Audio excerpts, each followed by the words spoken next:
I'm so excited to be here with Jernigan, a writer, published author of this new fabulous book, The Edge of the Inside, speaker, recovering megachurch pastor, so many things, a podcaster, just a really awesome human, extremely talented writer. I'm so glad to have you with me. Thanks for being here. Well, thank you for all those nice things you just said. That's Well, I'm very just kind of getting you. started. Can I actually gush on you for a second on I your mean, that work? feels a little weird, but it's your podcast. So Like, nice to meet you, and here we go. We're just meeting for the first time. But, when you read someone's work, it's like I feel like I've already gotten to know you in some ways, yeah, yeah. even though you have no idea who I am. So not to be creepy, but so many cool things. Okay, so I love your book.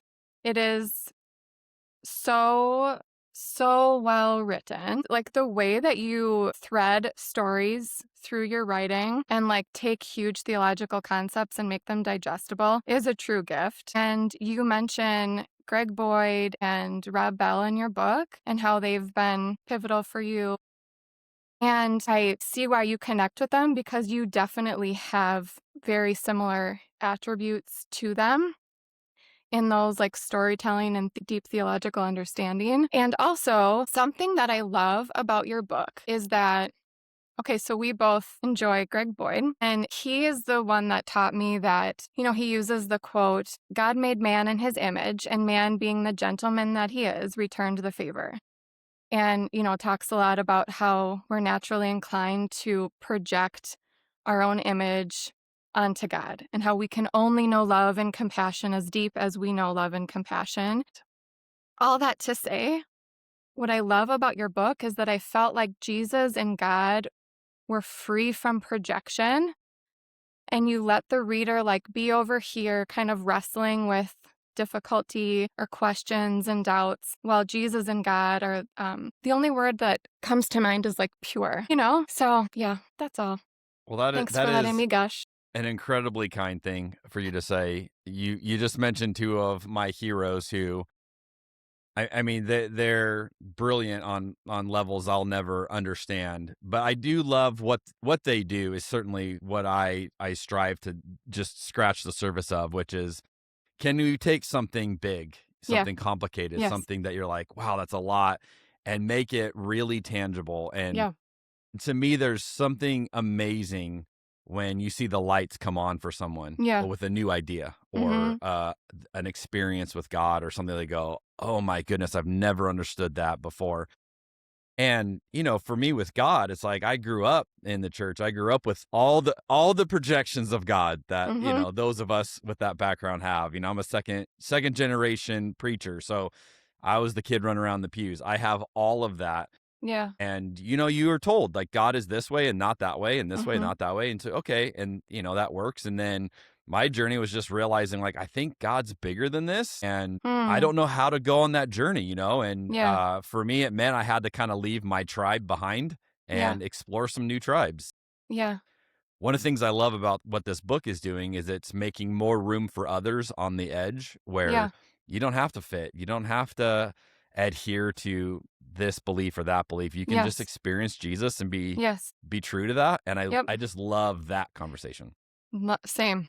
Yeah, that's like my heart for this podcast as well, is to move beyond beliefs and to focus on embodying Jesus, the Jesus energy. Okay, so I'm so excited to get in your book, but first I would simply love to hear from you, like anything from your mission in life to what you would love to do if you're given a free afternoon. Wow. So the easiest way I've made sense of what I'm trying to do these days, Yeah. which is very different than what I spent 2 decades in full-time ministry.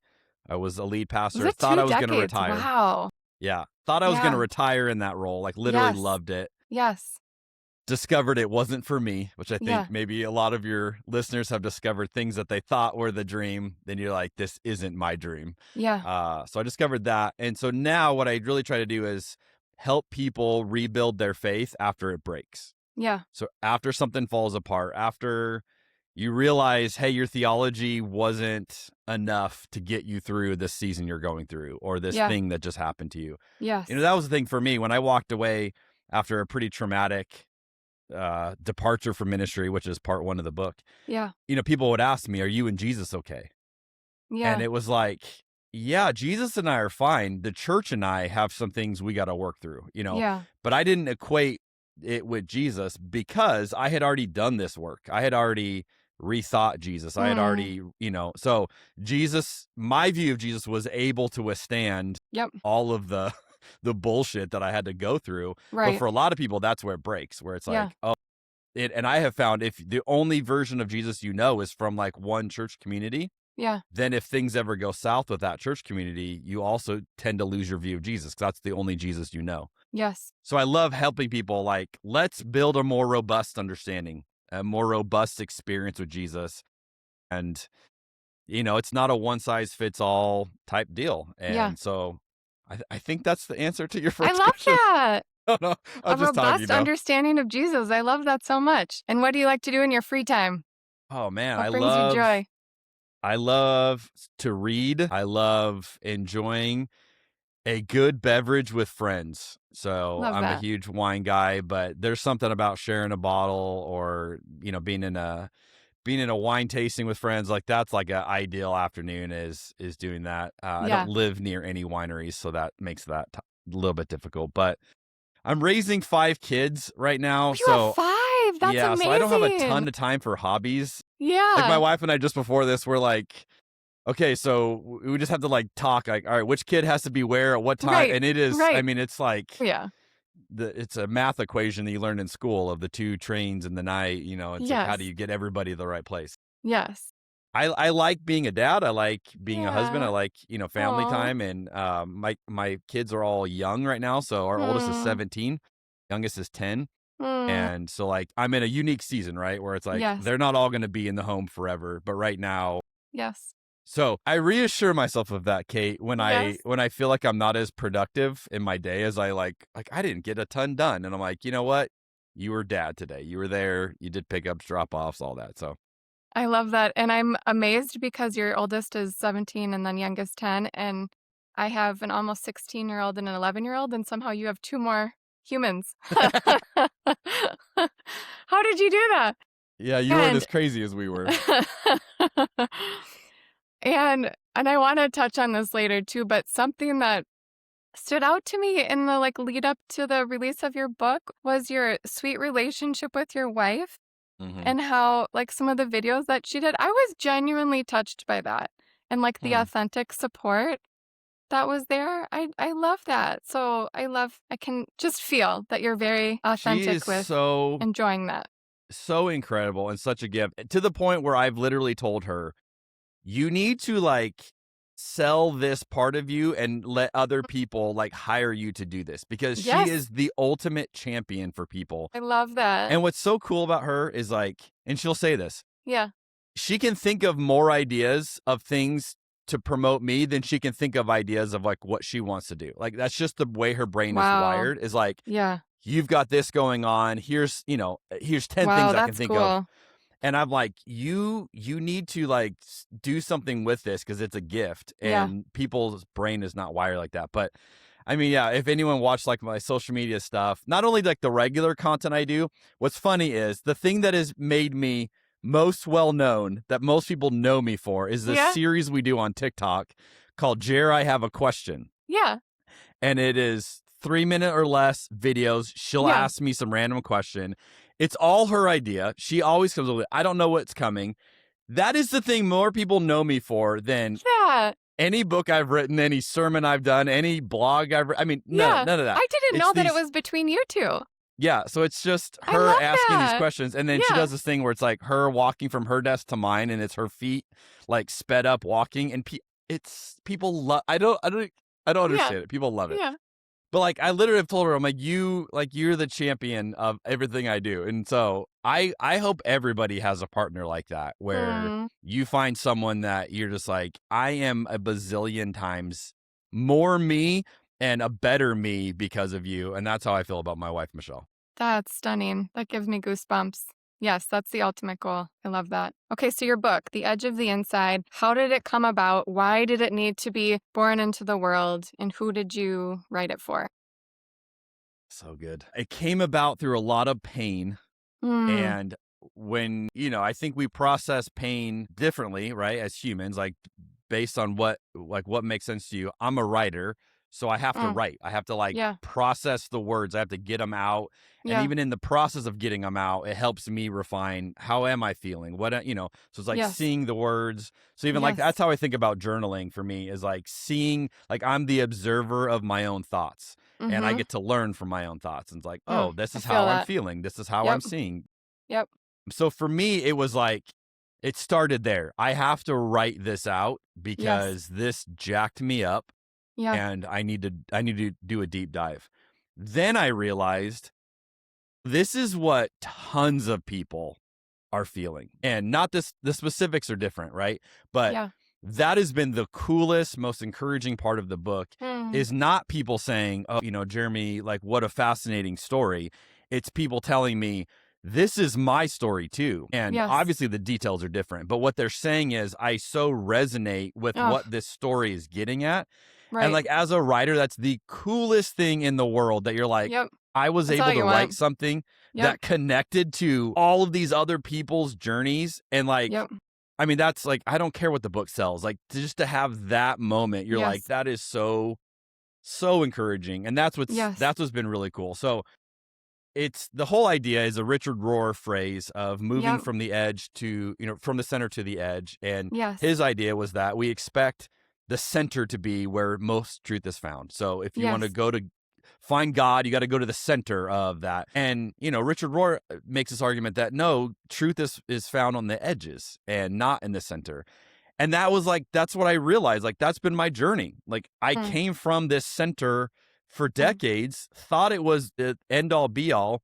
And then I moved to the edge and started coming to life in totally new Mm. ways Mm. and yet unpredictable ways and ways that are hard to explain. And I'm Yeah. like, I would never want to go back. I'm grateful for where I've been. It's helped Yes. me have the perspective on today. But Yeah. that's where I'm really passionate about with the book today is like, how do Yes. we make more room for Yes. people on the edge I love where you're that. not being gaslit, you're not being told something's wrong with you, you're not, Right. Yes. like second guessing everything you feel or think, but you Yeah. realize like I'm amongst a sea of people Yes. who are experiencing this and there's validation in that. And so I think that's the goal that I have for the Mm. book is for people to really your journey with God doesn't have to fit in Yep. and there's room for you on the edge.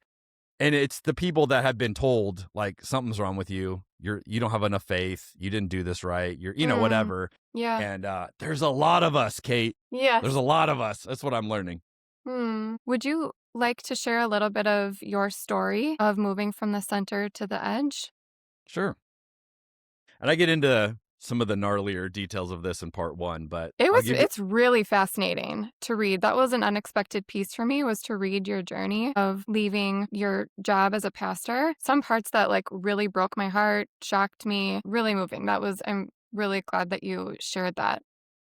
well, thank you. I Yeah. don't think I don't think the typical person, even if I've gone to church my whole life. I don't Yeah. think unless you've been in the room Yeah. when it's, all those conversations are happening, I don't think the typical person understands what goes into running a church Mhm. and what kind of things get said in Yeah. these rooms, right? And Right. so some of those are the stories I'm like, I'm going to tell you what was said to me. I want Mhm. to tell you what the conversations were. And, some people that have not loved the book have said to me, you're just bitter and you had one bad experience and you let this Mm. make you bitter. And I Mm. really don't feel any bitterness at all. Yeah. I would say I had a bad experience. Yes, Yes. I agree with that. Yeah. And it opened my eyes to some flaws in what we have all kind of accepted as the normal way to do things. And so for me, I second generation preacher's kid, so grew up in the church, loved it, always had great experiences. And it was like, I had my ups and downs, but like I loved it. I loved Mm. ministry. I loved what I got to see from my parents. And then I wanted to do it. Went to college, graduated, dove right into ministry. And I would say for like 2 decades, my career was like up and to the right, Mm. more opportunities, Mm. more responsibility. And so, there's one point I'm managing, like $4 million worth of budget, Mm. 60 employees. I'm preaching to thousands of people every weekend. So like, Yeah. I got to taste it all. I got to Yeah. experience it all. Yeah. And I thought, this is what I want. This Yeah. is the big show. This is it. And then really clearly ended up moving to the Northwest, Pacific Northwest for a dream job. That was a multi-site mega church. And again, thought I'm going to retire. This is it, right into the sunset. And realized what it takes to keep that machine going is not something I'm interested in participating in. Hmm. And that was the big aha. And then it was, Hmm. okay, did you just waste your Hmm. life, Hmm. 40 years of your life going this direction to now realize you don't want to do it anymore? Yeah. Like, that is a gut wrenching realization of, I have a master's degree in theology. And I remember thinking, did I waste all of this time, all of this money, all of this effort, like, in stuff that I don't want to have anything to do with anymore? Yeah. And for a season, that's where I was. Like, I wasn't really preaching anywhere. I didn't like, am I a pastor still? Like, I Yeah. didn't know who I was anymore. Right. And so, for me, it was, the breaking point came in 2020. It's the middle of COVID. Everything's already funky with the church. And anyone who was in any church at that time remembers, like, Yep. you're not seeing people, you're not meeting. Everything was Yep. kind of like, how do we do this? Yep. Then George Floyd was murdered, and I was in Portland, which became one of the hubs of the reaction to that, where we were one of the cities where it was very vocal, the response. And so Yeah. I'm watching everyone around me Yeah. have this conversation. And to me, it was the biggest no-brainer. This is what the church is called to be. Like, we meet people here. We dive into this conversation. We bring hope. We bring, like, this is where we are. Yeah. And so I just started, like, preaching about what was going on in real time in our country. I Yeah. started inviting friends of mine who were Black to write on my blog. And I stopped writing for a few weeks and just said, hey, I want to have people, especially my white audience, learn from you. Like, what are you feeling right now? What are you processing? Right. And I went to a local march that was, a little protest march that was put on by the high school. And I invited our staff to do it. And, as Kate knows, reading the book, you would have thought I, like, disowned Jesus completely. I mean, it was Hmm. like within 2 weeks, all of a sudden, my elder board meets with me, gives me an ultimatum. They now have concerns about my theology and concerns about Mm-hmm. my leadership Yeah. in 2 weeks. And Yeah. it was a wild, like, what is happening? And I'm told, hey, you need to take a month off. You don't get to preach. You don't get to use social media, and you don't get to use your blog for a month. And your silence is the way you keep your job. And then when you come back a month from now, just preach Jesus. That's what we want. Yeah. And that was like, most people don't have the choice presented to them as clear as that. That Mm-hmm. was like, am I going to back up what I said I was always in this for, which is to follow Jesus and do what I sense Jesus doing? Or Yes. am I really about self-preservation and keeping this thing going? Mm. Because it's good. And it was good. I loved it. I made a killer salary. I mean, I had the respect of the community, like, great job, loved it. Yeah. And I realized very clearly Jesus saying, like, it's time to give all this up. Wow. And that was the craziest season of my life where I turned in my resignation. I said, I am not interested in being the kind of pastor that you guys want. Hmm. And we lost all of our friends, minus literally a handful of people that, I mean, just disowned us, wouldn't talk to us, and had to move. I mean, it was devastating. And it Hmm. took me about 5 years of sitting in that place before I could even Wow. make sense of it. Wow. And so I talk about liminal space a lot. Yeah. That was like 5 years of liminal space of, I don't know who I am, what I'm doing. Yeah. And if you would have talked to me 3 years ago, you'd be like, what are you doing? I don't know, Kate. I don't know. Yeah. Like, I'm trying to figure it out. Yeah. It sucks entering, into your 40s, having no clue what you're doing. You feel Yeah. like I should be putting some things together at this point in my life. And yet I was like, I feel like I'm just beginning. The cool thing, so that's a very long answer to your question. The cool thing is, after all that pain, after that journey, Yes. the last couple years, starting to see how God is making sense of it for me. And Yeah. like, oh, I don't have to go back to that. I can Mm. use all of that. Yeah. And so the image I use in the book is, Yeah. we let the previous versions of ourselves, we don't Mm. have to, like, be ashamed of them. We don't Yes. have to, like, run from them. Yep. We compost them. Yes. You let it die. Yep. And you let it become the soil Yes. that the new you is going to grow out of. And Yep. that's the image I love of Yes. all these versions of me. Yeah. I take them, they're dead, they don't Yeah. exist anymore, but Yeah. they became the compost that this version of me has grown out of. Yes, I love that. That's such a beautiful visual. Along with that, what else would you say like pulled you forward through that liminal space and time? I mean, it was Jesus, and again, having a beautiful picture of Jesus Yeah. matters. And so I Yeah. think there's some people that might like part 2 of the book is all theology, Yeah. and I could see some people like, why do we need to have this much theology in this kind of a book? Yeah. But to me, that's how you Yes. navigate these kind of seasons. Though, like if Yep. you don't have a beautiful picture of Jesus, Yep. you're not going to want to follow him Right. when you start experiencing this. To me, I Yes. had such a compelling view that I'm like, I got to keep going. I got, Yeah. and it was like, I still think Jesus is the most true thing, the most Hmm. beautiful thing, the thing that makes Yeah. more sense than anything else I've ever seen. Yes. That's what got me through. Yeah. And then I would say the people who are there for you Yeah. when Hmm. everyone else walks away and the ones Yeah. that don't. But Yep. more importantly, what I've learned is you meet new people that you never would have met in it had things gone the way you wanted them to go. Yep. And what we would love to say is, I want to meet the new people and keep all the old people, Yes. right? I have found it doesn't work like that. You have to endure Hmm. the loss of the people that are like, I'm not Hmm. going with you anymore. Like Yeah. this isn't for me. And Yeah. again, that was brutal. Yeah. And yet now I look at the people that, have since come into my life, and I'm just incredibly Hmm. grateful. And, I tell them regularly, like, you're the ones that give me hope. Like Hmm. when I have those days where I'm like, this whole thing is like too far gone, I Yeah. just look at these people and I'm like, but, I can think of them and I can think of Yeah. them. And, and it's like, all right, there are people embodying something beautiful. Yep. I just got to show up each day the way they're showing up. Yes, that's stunning. And I'm pausing because this is really corny, but here we are. As you said that, I felt like as you talked about how much you love Jesus, and then these people, I just felt like I saw like Jesus shining through them, through their faces to you, and Jesus showing up for you in that way.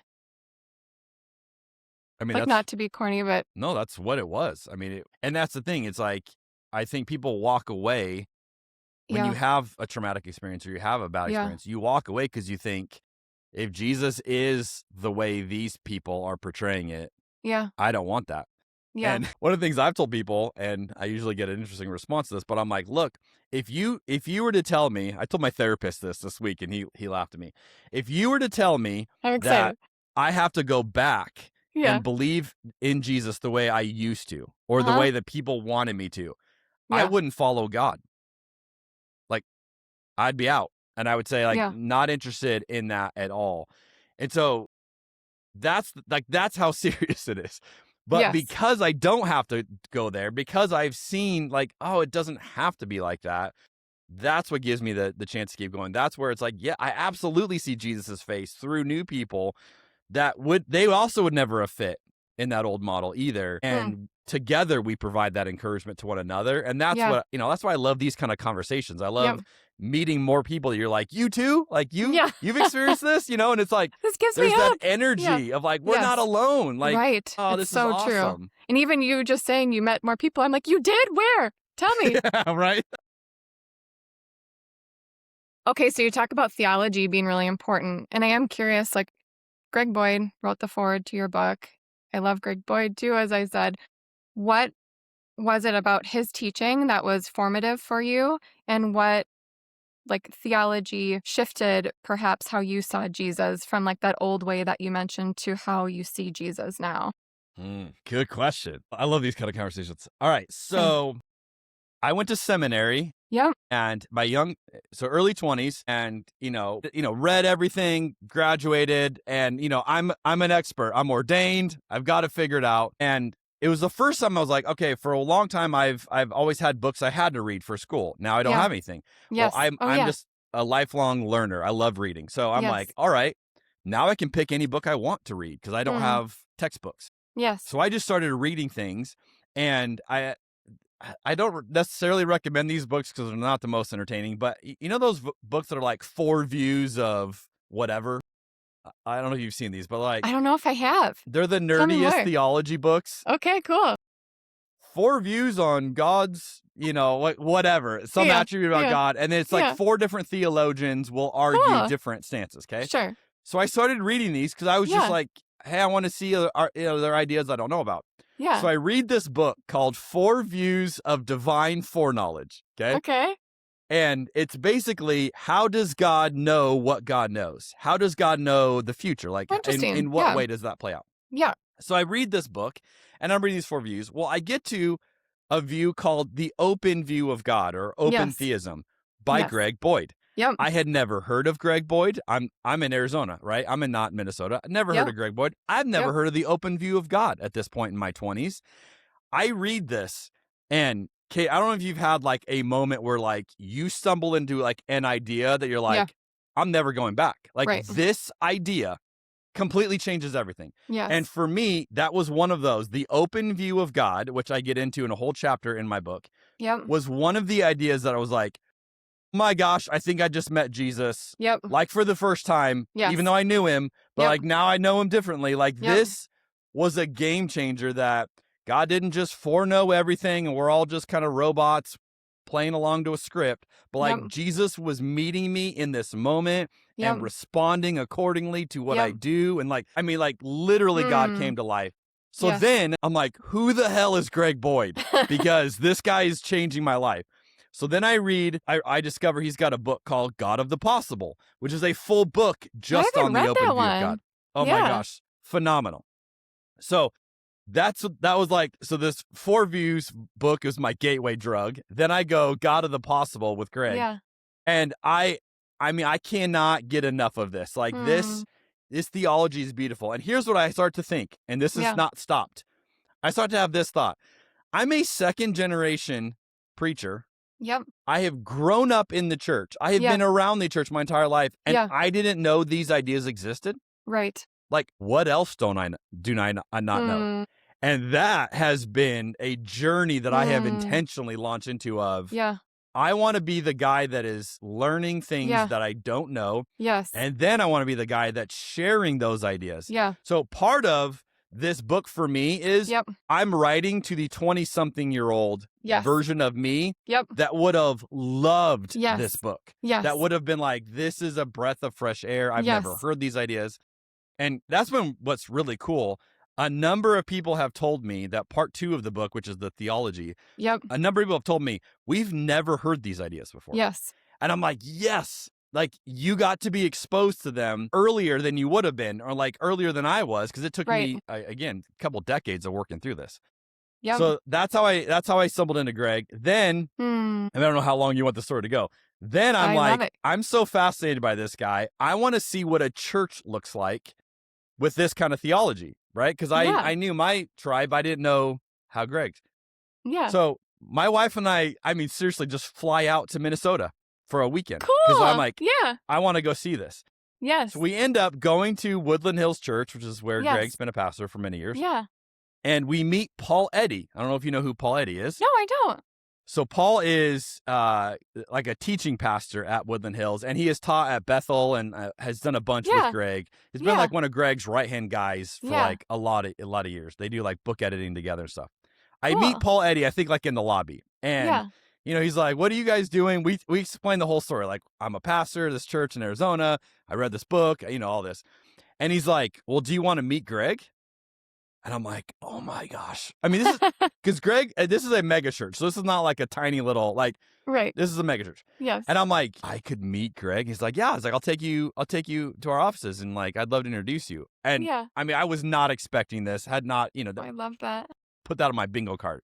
So I Yeah. go back with Paul. So forever be grateful for Paul. Brings me back. Michelle and I go back and we meet Greg. And in between services, Greg is he's a wild ride. He's taken his shoes off. So he's got his socks up on the desk. Yeah. So like right where Michelle sits is like right next to Greg's socks. You know, he's got his like feet It's up. awesome. Yeah. And I'm like, this guy is not like any theologian I've ever met. I mean, like, when you think about like a theologian, you might have something that comes to mind. Greg Yeah. is nothing of that, you know? So you're like, how is this the guy that is literally rocking my mind right now of these theologies? Yeah. And so we get in, and I just am like thanking him, like, dude, Yes. this book Yeah. is like brought me to life. I mean, Right. just thank you so much. And Yep. he says to me, we need more younger people Mm. to be exposed to these ideas and Mm. champion them to Yes. keep them going. Yes. He's like, I'm getting older, and he's like, I'm so happy that we have Mm. another generation, because he's my parents' generation. Yep. So I'm happy we have another generation of people. Well, Kate, I don't know if it was the Holy Spirit or the audacity of someone in their late 20s, but I said this to him. I said, Greg, if you ever want a younger preacher that can come in and preach these ideas for you on a weekend, I will come out and preach for you for free. I don't know why I said that. That Yeah. sounds so self-aggrandizing. Like, how would you pitch yourself to the guy that's like just blown your world, and like I I love it. offer to preach for him? Like, I don't know Yeah. why. I don't know why I did that. Yeah. But he kind of laughs like, "Oh, okay, ha ha ha." Like, I Yeah. don't know who you are at all. And we walk away, and I'm like, I can't believe I said that to Greg. I must have been nervous, like I don't know why I said that. Right. Like, that Yeah. was wild.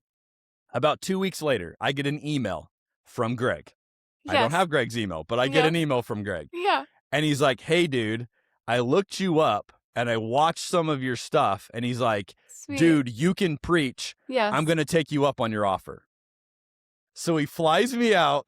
They did not pay me. And he jokes. He always says, like, he's like, "Yeah," he's like, "I remember you being a good preacher, but I also remember you saying free." And that was the thing that stuck with me. So maybe that was it. Yeah. But I Yeah. go out and I preach, and I just fall in love with their Mm. church. I start to meet all these just beautiful people who, again, Yeah. believe things differently than me. And I Yeah. ended up preaching a number of times in That's the so years that cool. followed. They did pay me the other times, Yeah.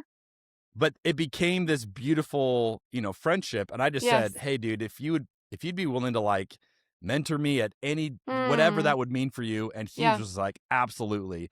And so the joke I say about Greg is he saved me at least 10 years of my life, because I think I would have arrived at these ideas. It Yeah. just probably would have taken me a decade of Yep. like trying to find them. Yes. Because as you know, when you Yep. can talk to someone that can like make it make sense to you, that you're like, so like Yes. you can read about it and that's great, Yep. but then you also need to have like, okay, I'm stuck on this part of it. How do Yep. I? And then you have this conversation. You're like, oh, that's what it is. Yep. So Greg, I mean, we just like overhauled my theology for the next 10 years, and it was beautiful. And Mm. that's what ultimately set me up Mm. to be, fine with Jesus when all of this went down. Mm. When I was writing this, I'm like, I got to have Greg write the forward. And Mm. I tell a story.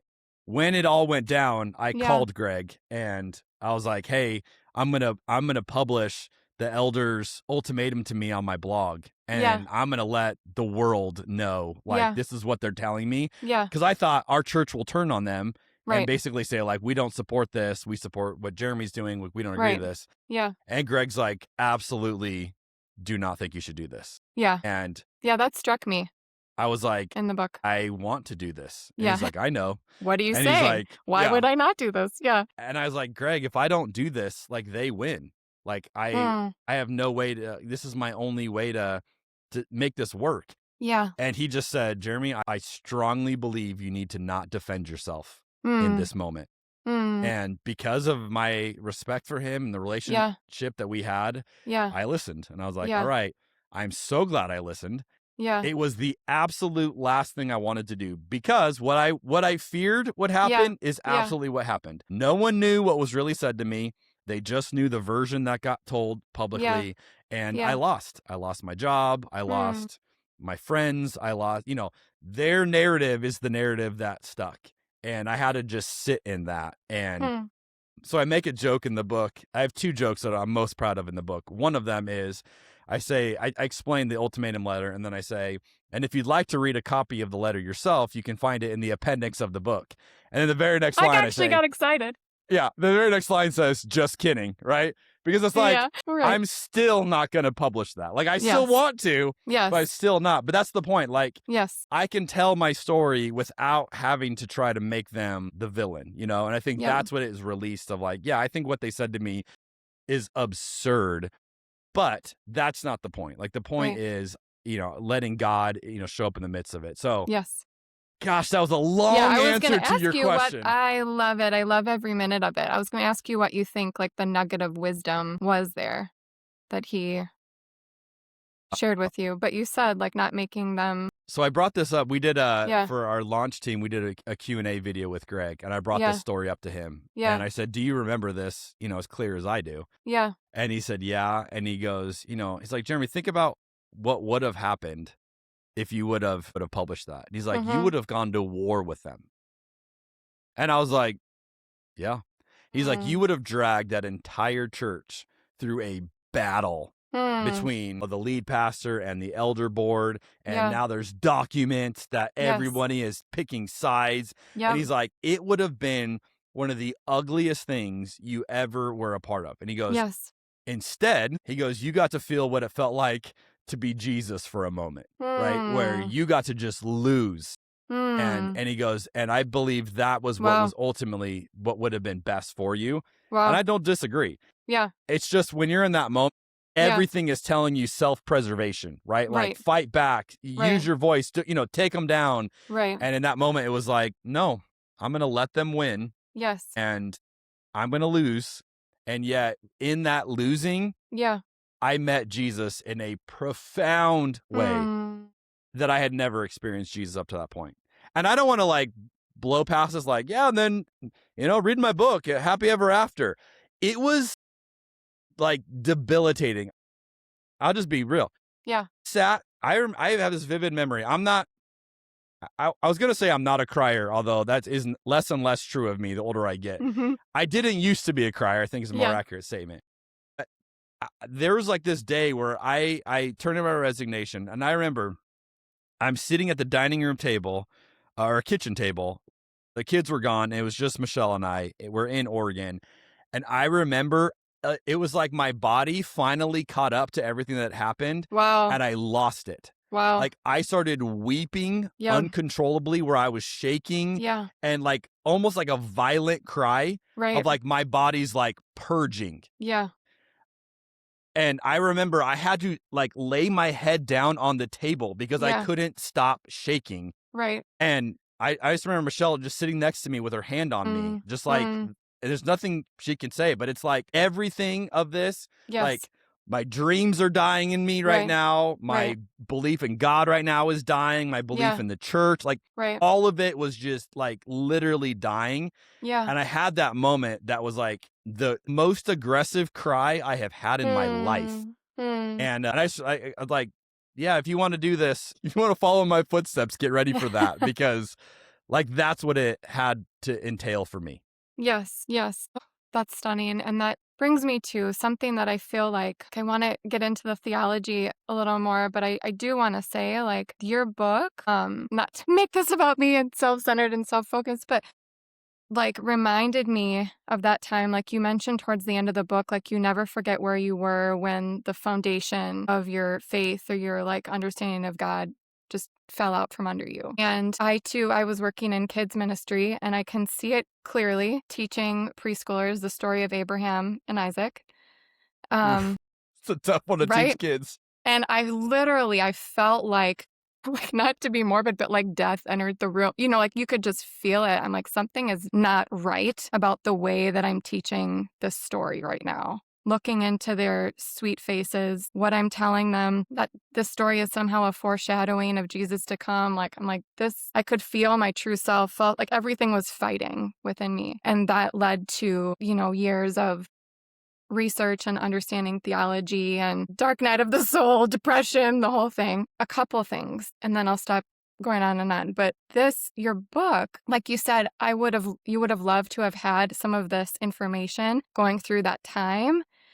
And I just like felt like it was like a revisiting of that time for me. And I just had this moment. I just started crying in the car the other day, like wanting to thank the me at 33 that felt the bottom fall through and kept going and kept researching and gripping my Greg Boyd book. For me, it was Cross Vision. And then he also wrote the foreword to a book that a woman, Jessica Kelly, wrote. It's called Lord Willing. And it was her trying to grasp God's presence, like where God was in the diagnosis of her child that ended up tragically dying from cancer.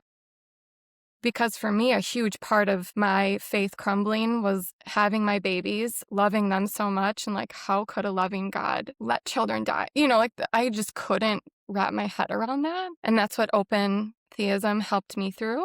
Hmm. So somehow this book just felt like I was reading it, felt like I was also thinking, like I said, myself that pushed through and was like with grit and like, I am not stopping until I feel like, for me, it was I just wanted to see God face to face. So thank you for letting me go on and on there. But I just had this moment of like, and for anybody that's in that in between, and I just knock on wood, hopefully you don't have another dark night anytime soon. But like, I feel like there is another, you can get to the other side of it. And you talk about like a faith with harmony where we hold paradox, in our hands and have more silence than questions. And anywho, Can I just say how much I yeah, love your story? Because here's what so many people do in that moment. They feel that dissonance where they're like, something feels off here, yeah, and they silence that voice yeah, and they push through it and they go, yeah, nope, yeah, or which is sadder, they'll ask someone, hey, I mm, felt something was off. And mm, if you ask a person in the center, yes, just ignore that. It's yes, just a confusing story. Don't worry right, about. right, Instead, I yes, love that you sat in that and were true to that. Love like that dissonance. And I would say like that is such a beautiful manifestation of the Holy Spirit literally coming out of you of like, hey, this theology isn't it. yeah, And this moment, and I love yeah. that you say these cute little faces look like I can just it's so picture, like, and then he was about to kill, and you're just like looking into their eyes like, what kind of a monster? Yes. And that's my favorite Bible story now, Oh, which is weird. really? Yes, it is. Wow. How Because, okay, I'm yes, intrigued. How has that can become your favorite? Because I still yes, don't love it. because it taught me how God helps us rid ourselves of our projections of God. How it was like Boyd talks about how sacrifice was so common at that time. And Abraham was like, it was more of him like listening to the voices of this time, this fear of who he thought God might be. Like, okay, I guess I'm going to sacrifice my kid. And it was really this like beautiful redemption of this clearing of this projection that Abraham had of God, ridding him of his fear. And I still don't understand like the full thing, but I love the idea of God clearing us from our fears of who we think God might be. That's great. So I love that. Okay, I also love the section of your book that like goes through omnipotence. Was trying to practice this earlier and remember them. The other one, Omniscience, yeah, impassibility, and I don't even know how to say it. Incorporeality? I don't even know how to say it. incorporeality. Incorporeality? Yeah, fun You have words. to read the book. We won't go through all of them, but They're I very would. Greek words. Okay, yeah. But I would love to hear from you about omnipotence specifically. How can the way that we typically understand God being all powerful, how can that mess up our clear understanding of God? And how would you like to reframe it? Okay, love this question. And I'm going to go back to you Yeah. teaching the kids Okay. about Abraham. Because here's what I think we do. And this is like my aside for any listener today. Yeah. Whenever you're like thinking theology, Yeah. always make it make sense relationally as Yeah. well.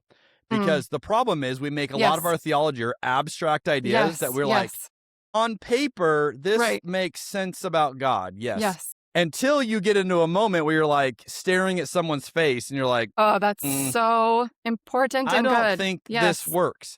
So Right. for me, I always go, okay, if I were to apply this in relational terms, Yep. does it still make sense? And if the Yes. answer is no, it doesn't, then Wow. I go, something's off. So let Wow. me answer your great question in relational terms. Okay. So I've Yes. got 5 kids, as I said. Yes.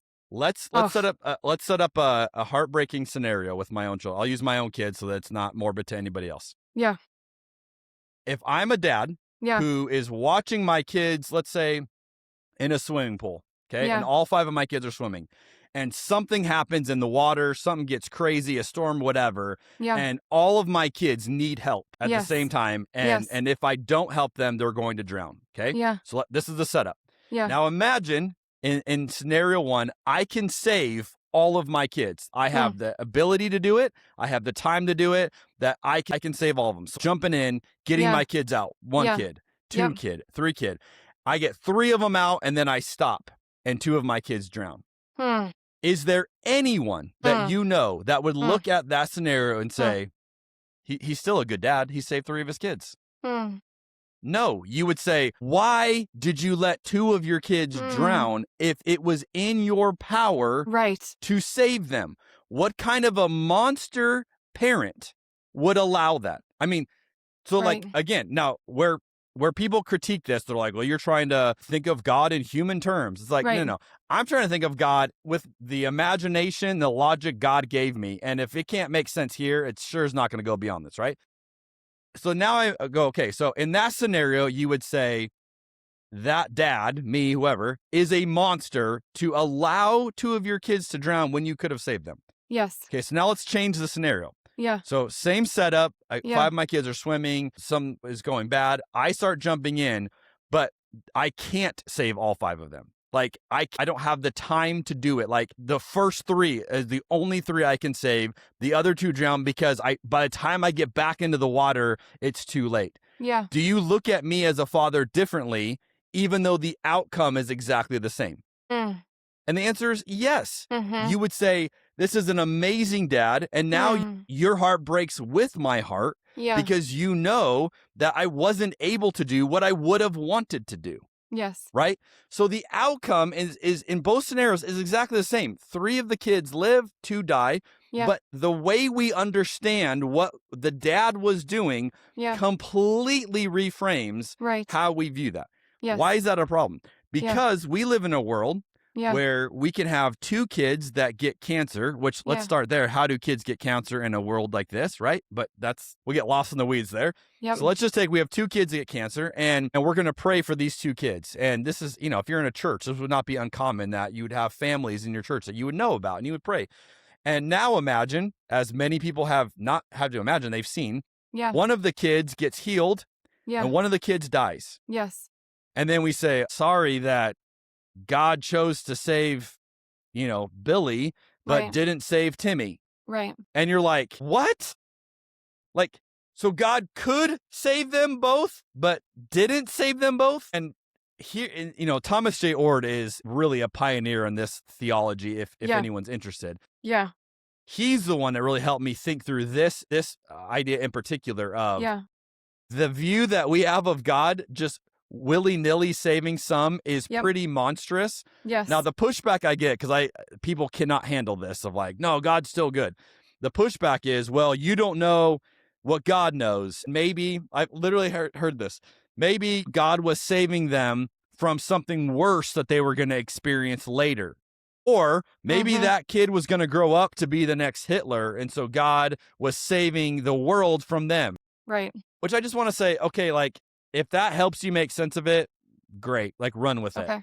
Yeah. To me, Yeah. doesn't work. Like, Right. I'm not good with that view of God. It's like, it seems very manipulative, Yes. very much puppet master pulling the strings. Here's what I believe. I Yes. believe God is always working for the good Yes. of everyone. Yes. Because God is fundamentally goodness itself. God Yes. is love and goodness, which Yes. means to all of God's power in every single instance God Yes. is working for the good in your life, in my Yes. life, in Yes. all of humanity's life. Yes. So then you say, well, Jeremy, if that's true, how does so much go wrong? How does, and that's where I would say that's where we develop a different view. So I argue Thomas J. Ord's view is Yeah. called omnipotence. Yes. And it's, I love that. if you only hear this, it's hard to understand the difference. It's spelled differently, Yeah. AMI instead of omni in front of it. Yep. And that is basically, rather than looking at God's power of God can do whatever he wants, it's Yes. God's power shaped through love. Yes. Because that's the Jesus we see. That's a God that looks like Jesus is not this wild use of power at all cost. It is power through the lens of love. So to me, the only thing that makes sense is that I don't Mm. think God is omnipotent in Yeah. the traditional sense where God can snap, God's fingers and you're healed, not healed, whatever, because Yep. that to me just doesn't look like Jesus.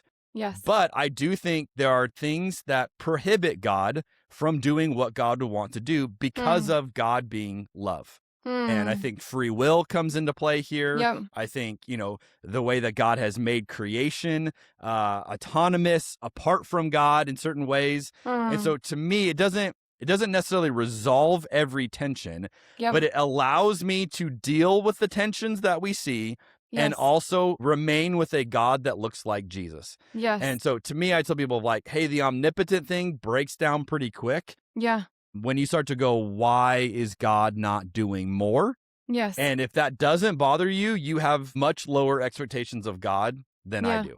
because I'm not good with that kind of a God.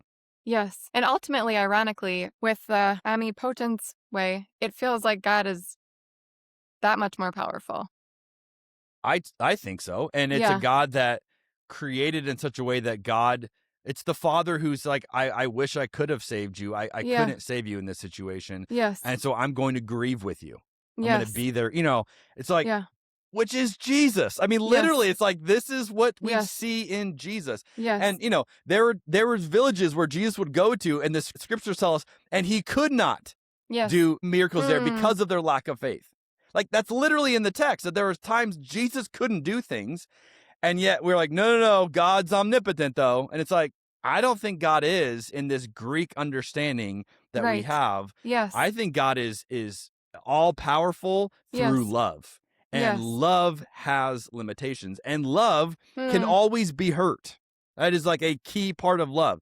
And we wish we could, every marriage wishes you could have the perfect marriage with no risk of infidelity, Yeah. right?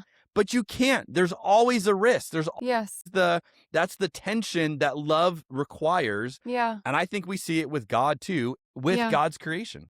Yeah. How do you make sense of the cross? So this sounds awful and I only say it in a certain company, but the verse, John 3:16, God so loved the world that he gave his one and only son. There are so many times in my life I've been like, well, who does that make God out to be if the only solution was to sacrifice his child? Like, do I want to be God's child if this was his solution? Right? This Like, dad seems I'm kind of scared. messed up. How do you make sense of that and why? What is the power of the cross to you? Kate, I am loving Just these questions. casual, just casual. Oh, this is like my Thank you favorite for stuff to talk about because it's where our big ideas about God meet real life, right? yes, And this is what we're right, talking about. right. Yeah. So I was raised with the traditional penal substitutionary atonement view, which Mhm. is the official way you describe the idea that God the Father is angry, needs a sacrifice, so he Yes. kills Jesus to Yes. appease the wrath of God, and then the wrath is appeased, God is good, long live, all of Yes. us, right? Right. Which you go, what? Again, put that in relational terms, and it immediately falls apart of like, this God is a monster. Like, I Right. don't. Now, Is okay, it so not the here's, same as just regular sacrifice? Like, how is it different? Yeah. so here's what I would say. Yeah. Start with observation number one that I would encourage anyone who studies the text of the scriptures is going to find. There is no universal voice on making sense of atonement. And atonement is how are we at one with God, right? So Okay. how Yeah. did Jesus' death make us at peace with God? The Yes. scriptures do not agree on how to Hmm. explain this. Mm-hmm. The gospels don't agree on how to explain Hmm. this. I just did a sermon recently where I talked about how Good for you. Luke is using Mark's gospel for Yeah. most of what he does, Yeah. but Luke omits all of the atonement language that Mark uses. And he Interesting. omits I it did in not the know book of that. Acts, Yeah. which Luke writes as well. So Yeah. Luke seems to focus way more on Jesus is innocent and you killed him and you need to repent because you killed an innocent guy. Yeah. That's the way Luke presents it. That is not the way Mark presents it. Mark is much more the traditional Jesus died for us. Okay, Yep. well, what do we mean by that? So I think at a minimum, you've got to acknowledge there is no easy answer to this because you see Hmm. different views in the scriptures. So I I love that. I set that up to say I have two answers that I hold together. And you might go, how can you hold two instead of one? Yeah. Well, if the scriptures can have multiple views, I can also have multiple views on this. So I hold multiple views. So the two views that I have found, again, because to me, good theology is theology that looks like Jesus. Yes. So Yep. when I think about what is my atonement theology, it's what theology looks like Jesus to me. Yes. There are Yes. two Yep. that I am very comfortable with. Yes. One is called the Christus Victor view of Yep. atonement. I Yep. learned about this through Greg Boyd, which is that we are in a battle and there is a price to be paid, but the price to be paid is not to the Father. The price to be paid is to Satan.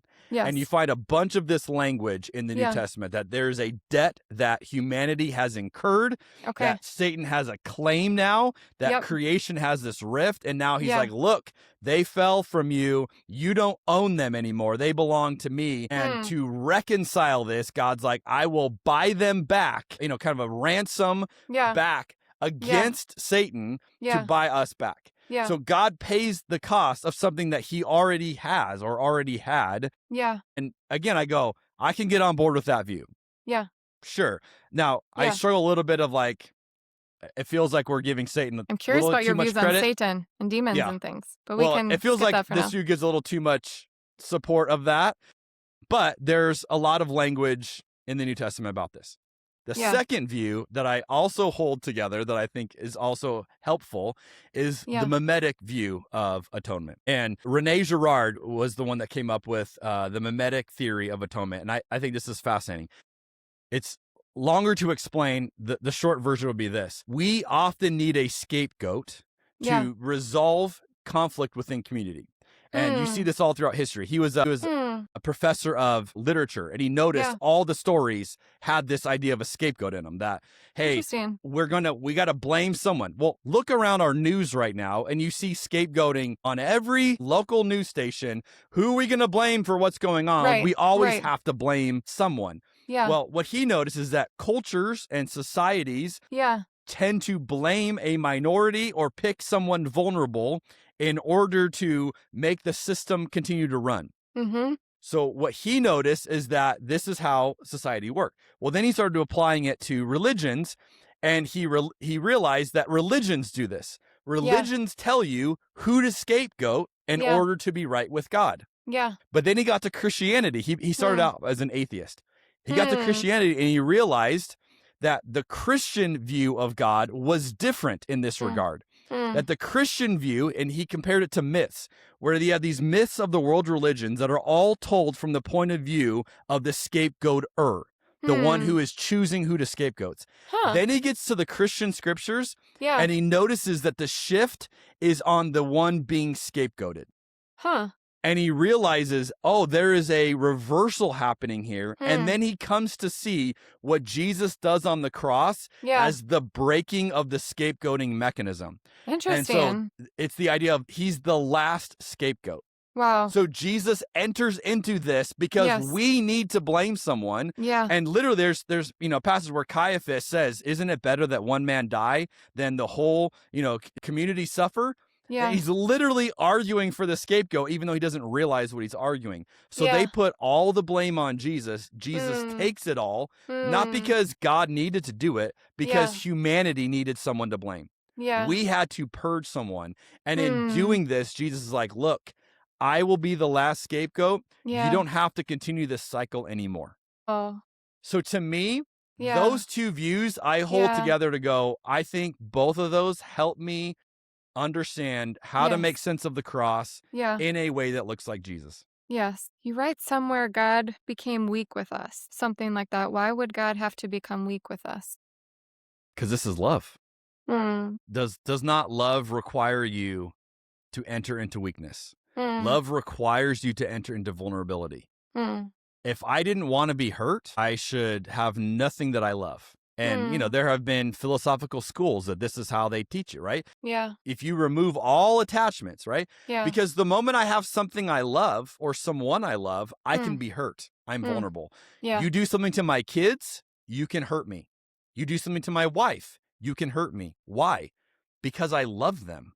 Hmm. So Jesus is showing us a God who truly loves us to the Mm. point that God is willing to be hurt. God Yeah. is willing to suffer. God is willing to be weak Hmm. because that is the essence of love. Yeah. Why is it worth it to be vulnerable? Love's the greatest thing there is. I mean, that Yeah. all of our stories are pointing us to all the great literature, all the great poems, all the Yeah. great songs you've ever, like everything that's ever stirred you inside. Yeah. It's love. There's Yeah. something deeper that doesn't resolve everything, doesn't solve your problems, doesn't remove pain. But love is the thing that you would say, like, I would willingly die for my wife in Mhm. love and it would be worth it for me. What else has that kind of power where you could say, there's no exchange that you would say how it is giving your life? No, because for love, I would. Yeah. Like, I mean, there's nothing more powerful than love. And I think that's what we see in God is like Mm. this love that doesn't fit the boxes we want it to Yeah. fit. Yeah. But at the end of the day, God's power is revealed on the cross. I mean, Yeah. Satan literally is thinking like, or however you view this, right? Evil. Yeah. Like, God lost. Like, look, we won. Like, this is like, we defeated all of goodness, right? Yeah. And then literally it's like, oh, it's like this divine like judo move of like, no, Yeah. Yep. actually, this loss is the win. And it's Yeah. like, oh my goodness, what on earth just happened here? And it's, Mm. whatever image, Chronicles of Narnia, like, the witch Yep. is like, yeah, we killed Aslan. And it's like, wait, Yep. he's back? Yep. Like, and when he's back, is like, what? Like, everything, all bets are off. Like, I Mhm. thought we won, but like, that's what love is. Like, Mm. love's something else.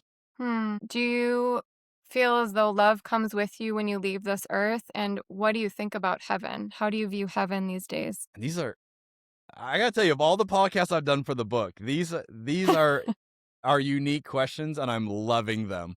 Okay, good.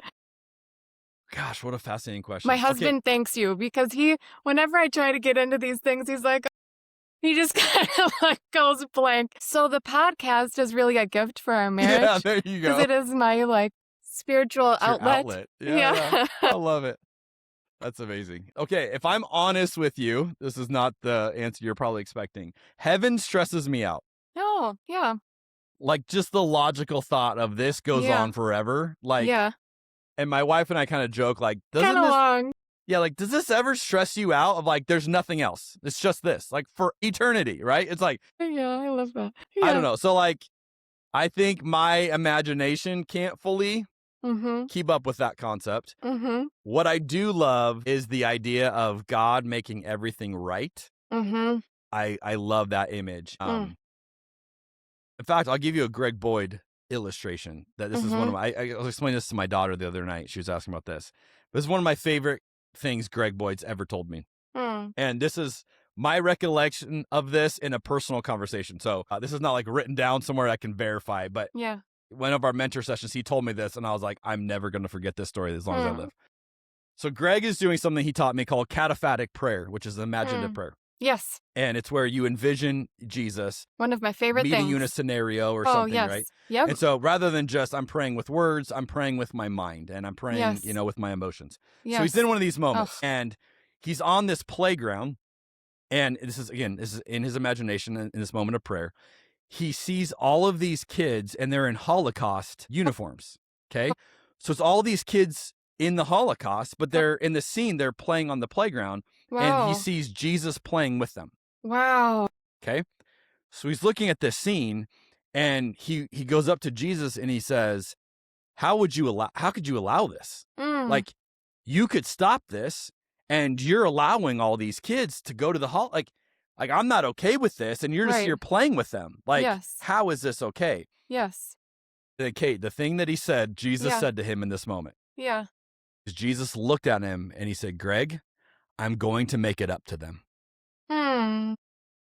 And I don't know what it is about that line, but Yeah.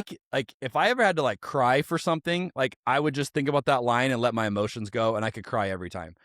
The idea of Jesus saying, I'm going to make it up for you Yes. for eternity. Yes. Like the wrong that was done to you, the pain that was done to you, the harm that was done to you. I'm going to make it up to you for Yes. eternity Yes. is like the most beautiful thing. And Hmm. C.S. Lewis had this idea. He called it heaven working backward, Hmm. where whatever pain you experienced or Yes. injustice you experienced, Yes. heaven would reverse it. Yes. So, like, Yes. if you had a really hard life, heaven would be even sweeter for you. Hmm. And I think there's something to that image too Mhm. of like, maybe that's what eternity is, of like Yeah. this great Hmm. undoing, this great Oh. unraveling of all of Oh. the hurts and the pain, Oh. and then Wow. us getting to participate in healing everything and Wow. everyone, and just like, would that not be amazing? Yes. And I would go so far to say, all right, I might lose some people in this one, but let's go there. Let's go. I one of the views I've changed my mind on is I think Jesus is going to save everybody. Okay, Hmm. so I did not grow up with this view, did not have this Yeah. view, even as a Yeah. lead pastor. I Yeah. since have come to this view. Yeah. People are like, yeah, what about Hitler? What about these guys that are monsters? And I Mhm. think there will be a refining process for these Yes. people. Yes. And call it hell, call it purgatory, call whatever you want to call it. Yeah. I probably won't be pleasant, but it's Yeah. not punitive. I think it Yeah. will be for Hmm. their good. Yeah.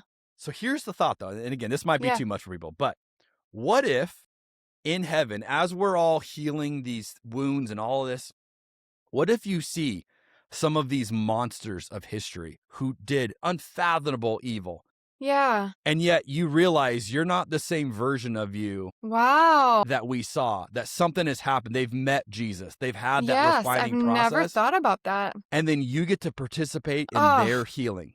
Wow. Would that not be the most fascinating? Like, we're all Yes. healing together, and Yes. here's this brother of mine who, while he was Oh. on earth, wreaked Wow. destruction and yet has Wow. experienced God, and now on this side Right. of eternity is being Yes. redeemed and Yes. restored and Yes. rebuilt, and we get to Yes. participate. Oh, Like, and we get to participate. I That could do feels that like for eternity. momentum to me. Yes. That feels like that God forward, like when you're all the story. I mean, that feels biblical. That feels like Jesus to me. Like all the stories of the people that loved Jesus the most were the ones that had like I don't, how would you Yeah. phrase To that? whom much was Yeah. forgiven, much is Thank received, right? you. Like, Yes. hey, Yes. who is more grateful for this? Like That's the person who had a ton stunning. of sin. That's literally Wow. Jesus' teaching. Like, let's Right. apply it for eternity and go, Wow. what if it was that? And like that, I could get excited about that. Wow. I am excited about that. That's really, I love that so much. And I've never thought about it in that way. And you've said like, like the reversal, the great reversal, like how it really never gets old. How many times like the story of Jesus, the gospel is always like flipping everything on its head. Which brings me back to your book, The Edge of the Inside. It's not the center with the power, but the edge. And I would love to hear, okay. So for someone that is in the midst of the deep questioning or reconstructing, where can they go? How would you encourage them to receive support? And read your book, of course. What can someone do to feel supported through that? And I say that, I feel like as I say it, it almost sounds trite, but like I mean it in the most sincere Absolutely. way of like, receiving that, walking someone through that hard time that is really hard. Here's the best analogy I've heard to explain why your question is such a good question. Imagine a little above ground pool where, you can like move the water around, right? Yeah. And imagine that you have like 5 people and you're all moving the same direction. You can get like little tide pool going, Yeah. right? Yeah. And then you can be carried along by that tide pool if you just lift your feet up, right? Because the momentum's already going. But the moment you plant your feet and you turn, Hmm. you have a very different experience, Hmm. because now you're no longer contributing to the moment, to the Hmm. movement. You're no Yeah. longer being carried by the movement. Yeah. You are now in opposition to the movement. Okay. Yes. That is what Hmm. I think happens with people in our culture, Yeah. where there are a handful of people who are contributing and they're making it the way it is. Yeah. But the majority of people, they're just lifting their feet up and Yeah. they're flowing along with the current. And Yeah. it's like, it works, it's fine, whatever. Yeah. And so the courage you have to have is to plant your feet and turn and say, this Hmm. doesn't work for me anymore. Yeah. But when I heard this, and I can't remember who said this illustration, but when I heard it said, the line he said afterwards, and he goes, and if you do this by yourself, you'll drown. Hmm. Because his point was you have to get enough people with you to Wow. push the current the other way. Otherwise, you drown. Yeah. And this is what I would tell people. If you try to do this work that we're talking about in this conversation, or the work that my book is talking about and Yep. inviting you to experience, if you do it by yourself, you might drown. Yeah. So you have to have people. Yes. I would say at a minimum, the fact that they're listening to your podcast, you are connected to other Mm-hmm. people and to other conversations. Yep. Run with that. Like, Yes. build on that, because you cannot do this alone. I started an online community for people because I realized there were so many people who wanted to figure out, how do we actually live this out in real life? Like, how do Yeah. we actually do this? And so I pour myself into extra stuff that I'm doing just for an online group of people, Mm. and we create a safe space for people. So, That's like, amazing. hey, I want to ask a theological question that I cannot ask in my church right now. Where am I going to Yep. ask it?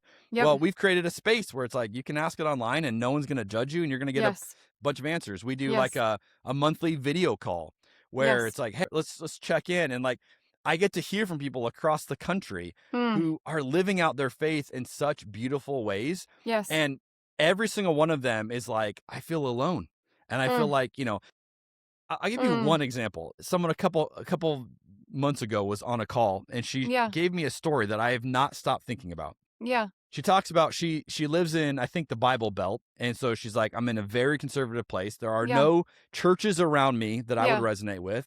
So I Mm-hmm. go to this church because it's like who I know and all this, but it's not really meeting me where I'm at. So I'm Yeah. trying to find these other things. So she's found our community. She's a part of that. Then she tells her story. And so I said, what changed for you? Like, what was your moment when you kind of realized like I didn't fit? She Yeah. tells me this story, Kate, that she was training to be a missionary, had signed up, had done all of it. She's Yes. ready to go. And she Yes. gets into the formal, like, final stages of preparation to send you out. Wow. And Wow. and they had some presentation where they told her the stats of all of the people globally who were going to go to hell unless missionaries like them shared the gospel with them. Mm. And in this moment, about to be sent as a missionary, she has Wow. this thought: what kind of a God would send all these people to hell just because we didn't talk to them? And she goes, I can't follow that kind of God. Like, that doesn't Yeah. make any sense. Yes. So she leaves. She I backs understand that. out of being a missionary, has Wow. all of the fallback The of that, courage. friends Yeah. and family and all of that, and Right. is like, I can't do it. I got to rethink this. This doesn't make sense anymore. Yeah. She's the kind of person I think about when I think about Yes. this work. And so Yes. her only community she has is us online, Wow. Yep. because she doesn't have anything near her. But Yeah. when she joins those calls, Yeah. she's getting head nods and like, Yes. yes, you're not alone and we get it. And so Yeah. that is what I encourage people. You've Yes. got to find people who Yes. can carry you. And Yes. here's what I have learned: when you run out of hope, Yeah. which will happen in this Yep. work, Yep. you have to borrow hope from Yes. other people. And you can't borrow hope from people you don't know.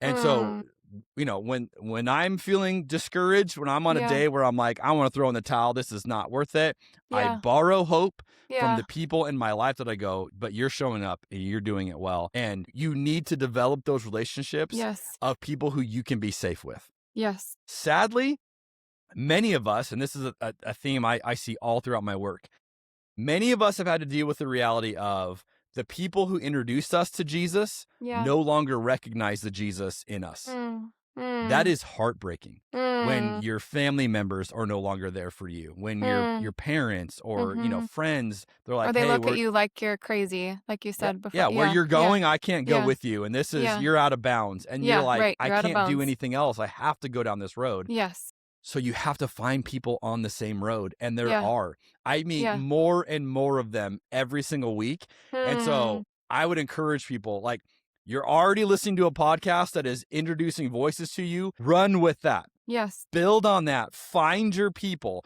Follow the people that Kate interviews. Read the books that are like, find more people Yes. so that you don't feel so alone. It's the gaslighting part of this that does people in, where they're like, I'm crazy, Yep. something's wrong with me. And it's Yep. like, there's not. You're just, You're not. you're swimming against the current.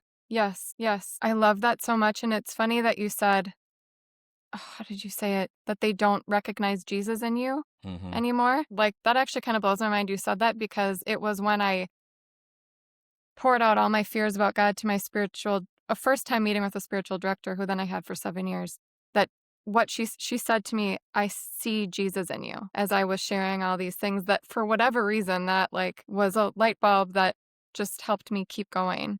Yeah. Just for someone to see it in you, Jesus is with you. Like it just is. It helps so much. Yeah, and you said I wrote if your faith can't survive questions, oh shoot. It something like it wasn't rooted in Christ, it was rooted in control. I liked that. Okay, a couple more questions and I'll let you go. So you talk about harmony, like I mentioned earlier, but I'm curious, like what does that feel like for you? What is that experience of having this like harmonious faith? How does that feel in your body? What is that like for you? So the word that comes to mind is a word that I hesitate to use because it's been hijacked by a very specific movement right now. The word is freedom, Hmm. and not freedom in the Charlie Kirk sense where I see the t-shirts everywhere I live. Mm-hmm. Freedom in I'm not bound by these restrictions by the box that I was given. Yeah. I grew Yeah. up in this box. I'm not bound Yeah. by that anymore. Yeah. I just get to follow Jesus wherever Mm. Jesus wants to go, Yep. wherever the Spirit wants to show up, Yes. however the Spirit wants to show up, which Yes. means I can change my mind. Yes. I can acknowledge when I don't know something. Yeah. I can embrace mystery, Yes. and I can use my voice fully Mm. Mm. without Yeah. without Wow. needing the person who's Wow. listening to me to validate it. Wow. So That's a I think practice. for a lot of people, we learn pretty quickly. If I tell you what I really think, you won't like me, or you'll judge Mm-hmm. me, or you won't Mm-hmm. include me, Hmm. so we don't Mm-hmm. say those things. I have entered into a season where I've lost what I'm going to lose. And now it's like Wow. I say things way more free. And Wow. I'll give you a little behind the scenes that Yeah. this isn't obvious, but a lot of people from my former life have a lot of issues with things that I say, or, hey, you're making this look bad, or da da da. Yeah. And my wife always says they're bothered by the freedom that you have. Like Hmm. they can't stand that you're free Hmm. to go Hmm. be this version of you, and God is using that version and they don't like that. Wow. And other Yeah. people are experiencing that version and they're finding life. And Yeah. so, I mean, I get people coming out of the Wow. woodwork Wow. of like people I used to work with or whatever, Yeah. like trying to reprimand me of like, you have a responsibility to tell people the right things. And it's like, look, you can experience Jesus the way you want to experience him, but Yeah. like I'm not going to be bound by your understanding of Jesus. I'm going to go Hmm. experience the fullness of Jesus that I've Hmm. experienced, and Yes. if that is out of bounds to you, I'm Yes. sorry, but like Yeah. I don't have to I don't have to do that.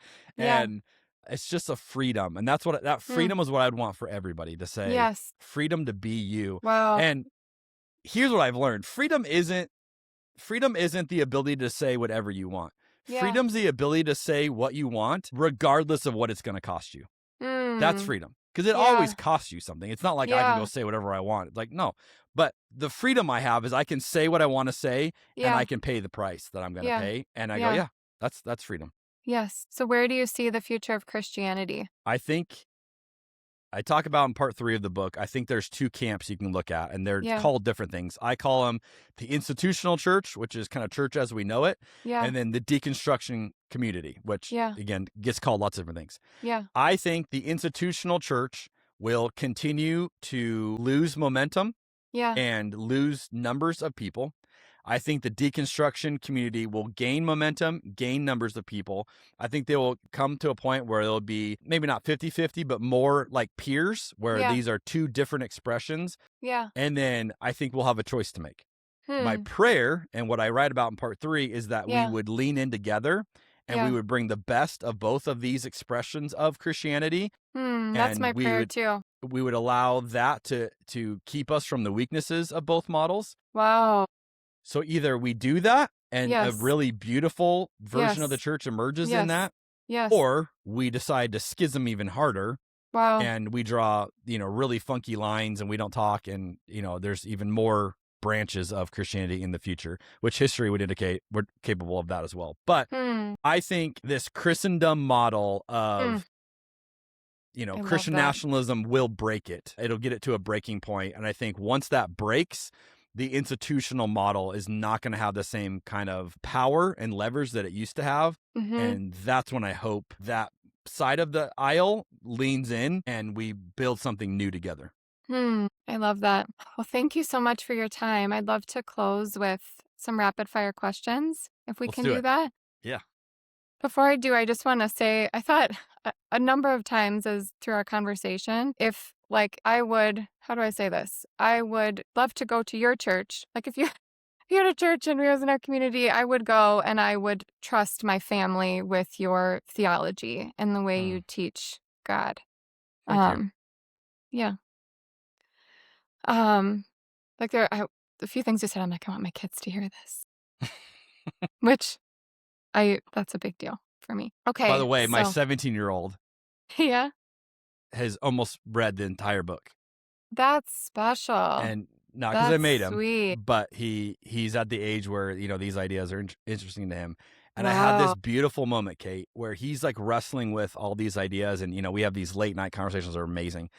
And I'm literally thinking, dude, I was in like my thesis probably Yeah. before these ideas made sense to me. Yeah. You're 17. Yeah. And not only are you exposed to these ideas, but Yes. you're wrapping your head around them. Yeah. And I was like, I'm so excited for how God's going to Yes. use Yep. that in your life. And so Yes. that's like, Yeah. I mean, not that it's not a kid's book. It's not like it's an easy read for kids, but like, yeah, these are ideas that like, I want everyone to be aware. Like, there's Yes. not one way to view God. There's a variety of ways. So like, Yes. let's give kids all of it and let them make sense of God on their own journey. Yeah. I do feel like there's like something special with that generation and their curiosity and openness to God. Like teenagers now, I'm like, oh, I was not going to Bible study. I don't know. Well, it's That's a whole always other something tangent. new. It's like I love you just get used to like this is the way it is, and then you're like, oh no, something new is gonna emerge with them, and Yeah. it'll be Right. cool to Yeah. see. Yeah. Totally.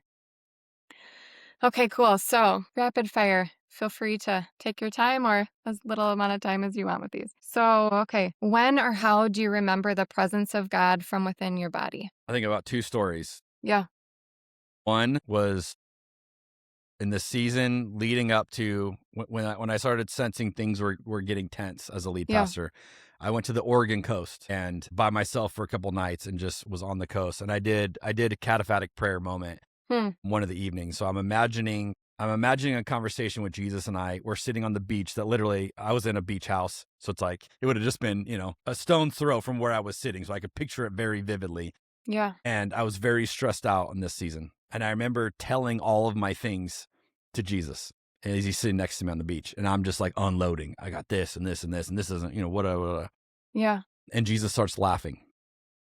And it made me mad because I was like, that's not the right response when someone tells you how stressed they are. Yeah. And he just starts laughing. And it wasn't a bad natured laugh, but he's Yeah. laughing.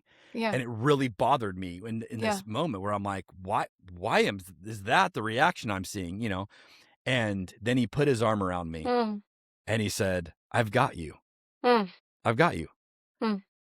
And I felt a physical release in this prayer moment of Wow. like, oh, and it was almost as if God literally put his physical arm around me. Wow.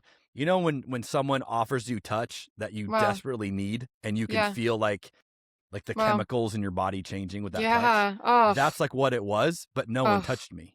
It Oh. was like that Oh. moment where Jesus puts his arm around me and it was like, oh. Oh. So cool. So think about that one. One other quick one that I always think about. Yeah. I was meditating with Buddhists one time. Mm-hmm. True story. And I was like, I want to see what this is like. And so I Yes. go this whole, it's probably, I don't know, 20 some people in this room Yeah. meditating for like an Yes. hour. And we have Yes. this, Buddhist monk that's leading us to this whole thing. And the Yeah. whole point was like, rid your mind of everything, Yes. everything. Well, Yeah. I'd never tried it the way that the Buddhists were getting me to try it. So I Yeah. get to the point where I That sounds did so it. fun. Like 40 minutes in, okay? I'm like, Wow. Cool. I think I just like I had this like awareness. Like I Yeah. think I did it. I'm not thinking about anything. Yeah. Then I have this thought. Now what? Because I was like, the monk never told us what to do once you get here. Yeah. Yeah. And I sat there and I had this like, what do I do now? Yeah. And I literally, it was like Jesus popped in and was like, hey. And I was like, hey. And it was like, I didn't think to find you here. Like, I don't know. I wasn't expecting you. And again, it was like the most beautiful Jesus, like, yeah, Oh, you cleaned all this up yes. and here I am. Like, I'm Yes. here. And it was Yes. like after everything's removed, it's a reminder Oh, Jesus has always been there. And like that did something to me, like physically. Like, oh, I don't know. Like that was wow. that was like a tangible. And I remember feeling like it was as Wow. much of like the Matrix moment, when he like first when he realizes like, whoa, I can do all this. It was kind of Yes. like I can see things that I couldn't see before. Like it felt like Yes. I just Right. like had Yes. like an awareness Yes. unlocked. I And totally so hear you. I that was like that was a trippy experience. That's so, so cool. And I love, okay, so my next question is typically, then how do you remember Jesus from within your physical body? Like same, different. And I think that speaks to you and how you view God and how you immediately went to sharing Jesus with God. I love that. I love that you did that. Is there anything else like is there anything else you want to speak on about like how Jesus shows up for you versus God, or is it always through Jesus? Does that make sense? I think when I was younger, it was through God because I felt like you're supposed to go through, Huh? if you went through God the Father, it was the right way. Huh? So here's like in real time, Yeah. which I've shared this with our community. Yeah. I'm rethinking some of my theology on like the Trinity Huh? because I don't know, the fact that the Trinity didn't exist as a concept when any of the writers of the New Testament were writing, I find Yeah. that intellectually problematic. Yeah. And so I've tried to like let the scriptures speak of like, Yeah. okay, what are they really trying to show us?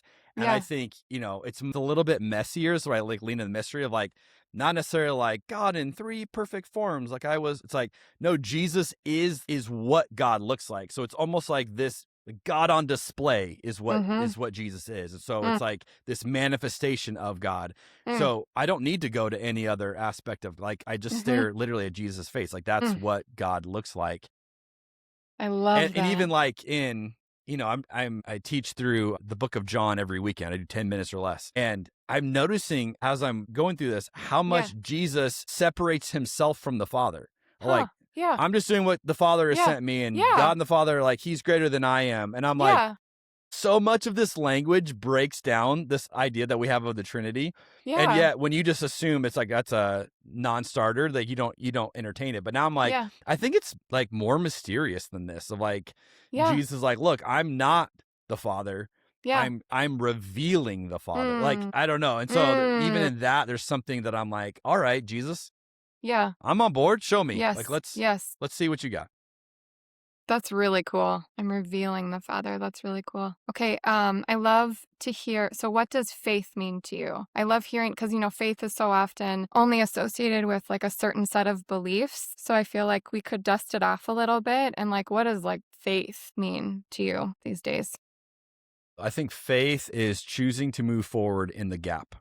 There's always a gap Mm, of knowledge, gap of understanding, gap yes. of awareness. Yes. Um, and so when you get to the gap, Yes. faith is, all right, I don't know how to make sense of this, Mm, but I know enough of Jesus to give faith in the gap. yep. And I think some people think like faith is this blind thing of like Yeah. against all facts. And like to me, it's built on all the facts. It's built Yes. on experience. It's built Right. on my awareness of everything I've ever encountered of God. Yep. But that Yep. I never arrive at the infinite, right? So the gap is always where faith is required. And Mm, I'm also way more okay with that now because like I'm not anti-science at all. I embrace more science than I ever did in my evangelical days. But I'm yeah. also aware like science can't explain things. And one of the funniest Mm, things to me of like, the universe is the hugest thing we've ever seen. It's getting yeah. bigger. It's expanding, which that thought alone blows my mind. But Yeah. the majority of the universe is made That's up a cool of dark thought. matter and dark Yeah. energy, and Yeah. we don't know what that is. Yeah. We don't know what the majority of space is. Yeah. Like, that makes me laugh to go, You're right. we are really smart in a lot of things. We have figured out a lot of things. And then there's Yes. also things you just go, it's mystery. I don't know. Yes. And I'm Yes. okay these days. My younger two, I was driving to school the other day and they're like, Dad asked something about creation and dinosaurs and whatever. Yeah. And I was like, yeah, these are our guesses. I'm like, we weren't there. So like, we're all guessing, and I'm just very comfortable. Like, I don't know. This is what I think, but Right. I wasn't there, So faith to me is when you get to that point, Yep. what do you believe? And Yes. you don't believe it because you have any evidence on it. You believe it because of the evidence you have elsewhere gives you the confidence for this. And so to me, Mm. the evidence I have in Jesus, the experience I have in Jesus Mm. gives me the confidence to choose the gap. I love that. How do you hear from God, and what are you hearing right now, if I may ask? That's good. There's no rhyme or reason to it. Yeah. I try to be very aware of when God is trying to communicate. And Mm. it's usually when I don't want to hear something, when it goes against something that I think or believe or want to be true. Yeah. I think therapy has helped me with this, actually, of like leaning into stuff that's uncomfortable rather than leaning Mm. out. Because a Mm. lot of stuff I think God tries to tell me is like Mm. initially uncomfortable. Like, Mm. what do I do with that insight or whatever? Mm.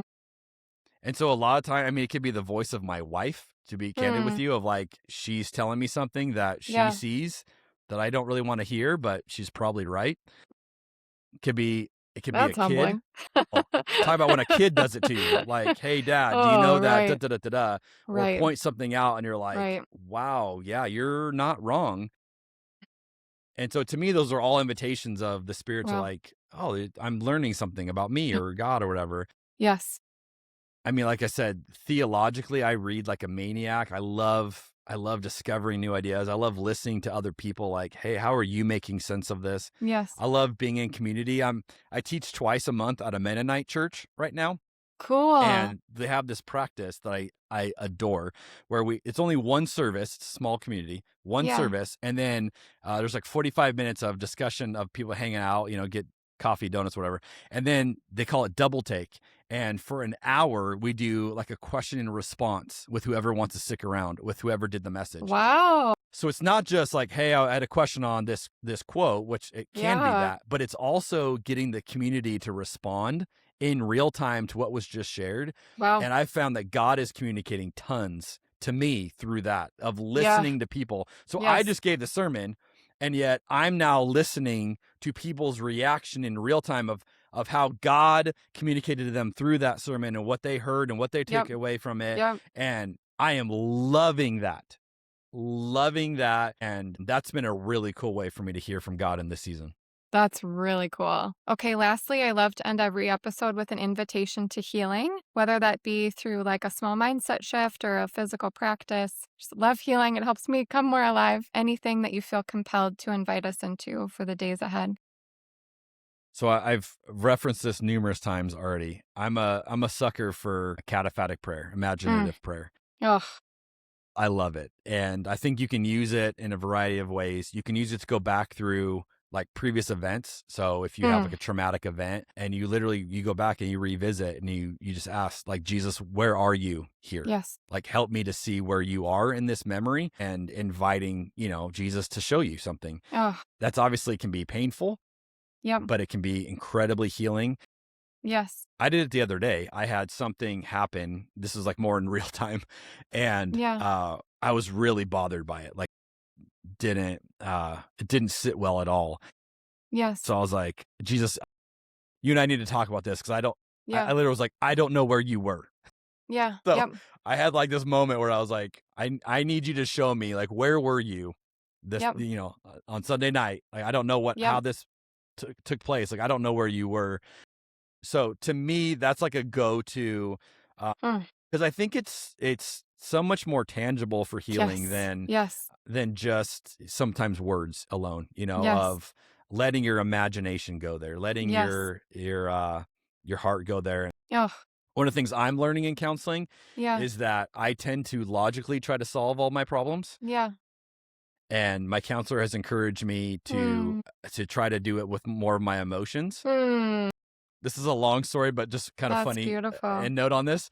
Yeah. We realized I had this trauma memory of not Yeah. getting a Game Boy when I was like 6. and it was bizarre, and I didn't think it was a big deal. But in counseling, I start to realize like this thing has like It's lingered in like my stayed with, life. yeah, right. And my counselor starts like unpacking this, like, hey, this is a Yes. bigger deal than you realize. And I'm like, Yeah. okay. Yeah. So he's like, you need to go buy a Game Boy. This is me Oh, today. I'm like, yeah. what? He's like, you need to buy a Game Boy.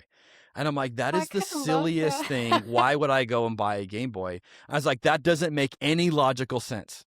And he said, Jeremy, you can't logically heal yourself from this one.